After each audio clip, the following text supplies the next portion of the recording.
एक ही परिवार के 5 लोगों की हत्या कर दी गई, लेकिन सोशल मीडिया पर अलग ही नैरेटिव सेट किया जाने लगा। पूरे मामले को जातिगत रंग देने की कोशिश होने लगी। कोई इसे ब्राह्मणों का नरसंहार बताने में जुट गया, तो कुछ लोग प्रेम यादव के सपोर्ट में खड़े हो गए। कहने लगे अगर प्रेम यादव को न्याय मिलता तो 6 लोगों की जान बच जाती। 2 जातियों से जुड़ा मामला होने की वजह से पूरे गांव में तनाव है। लोग 2 गुटों में बटे हुए हैं। हालांकि गांव में भारी संख्या में पुलिस बल तैनात है। ग्रामीण इस वारदात के पीछे पुलिस की लापरवाही को जिम्मेदार ठहरा रहे हैं।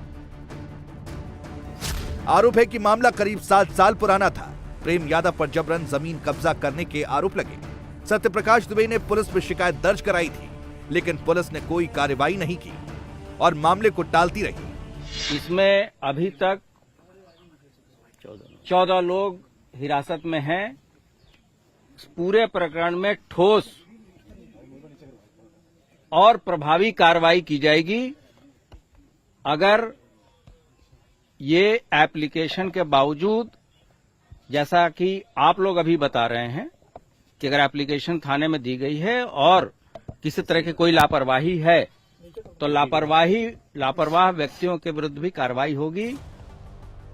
जमीनी विवाद में एक परिवार के 5 लोगों समेत 6 लोगों की हत्या हो गई, लेकिन विपक्ष इस पर भी सियासत कर रहा है। देवरिया हत्याकांड बहुत दुखद है और इस हत्याकांड ने उत्तर प्रदेश की कानून व्यवस्था की सच्चाई दिखा दी है।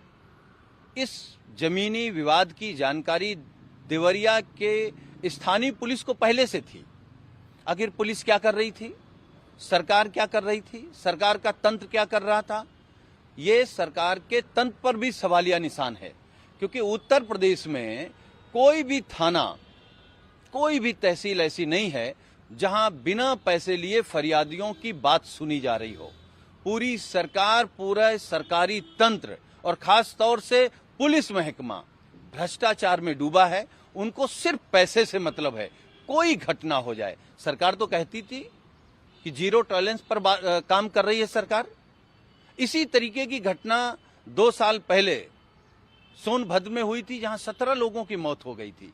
ये उत्तर प्रदेश की कानून व्यवस्था का असली चेहरा है।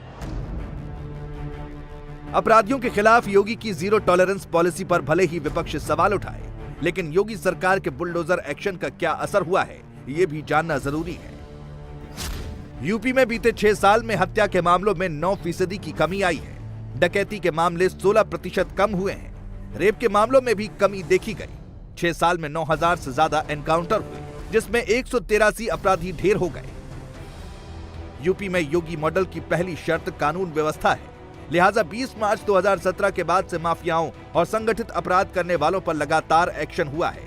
माफिया खुद जेल जाने को तैयार है। अवैध कब्जे वाली जमीनों पर गरीबों के लिए आशियाने बनाए जा रहे हैं। देवरिया के आरोपी फिलहाल फरार हैं, लेकिन जल्द ही उन्हें किए अपराधों के लिए कानून का सामना करना पड़ेगा। ये प्रेम प्रकाश का घर है, बड़ा घर है यहाँ पे। और जो सत्य प्रकाश दुबे का घर है, वहाँ पे तो अब कोई भी बचा नहीं है। एक लड़का है, गंभीर हालत में अस्पताल में भर्ती है। सत्य प्रकाश दुबे की एक लड़की है जिसकी शादी हो चुकी है, और एक लड़का बाहर रह के पढ़ाई कर रहा है। तो घर में वहाँ तो कोई बचा नहीं है, और यहाँ भी इस घर में कोई नहीं है। गाँव में भी काफी ज्यादा सन्नाटा है। अब पुलिस ये कह रही, यहाँ भी पुलिस तैनात है, पीछे भी घर के पुलिस बैठी हुई है। पुलिस का कहना है कि जिसने भी कानून अपने हाथ में लिया है उसके खिलाफ सख्त कार्रवाई की जाएगी। पुलिस ये भी कह रही है कि जब प्रेम यादव वहां गए थे तब तो एकदम से उनका मर्डर कर दिया गया, लेकिन उसके बाद यहाँ गांव से जो लोग गए वो पूरी तरह से प्लान बना के गए हमला करने की। तो सबकी अभी हिरासत में 14 लोगों को पुलिस ने ले रखा है, और उसके बाद इस मामले में और गिरफ्तारियां होंगी। कैमरामैन राजीव राय और विनोद के साथ रुचि कुमार, इंडिया टीवी देवरिया।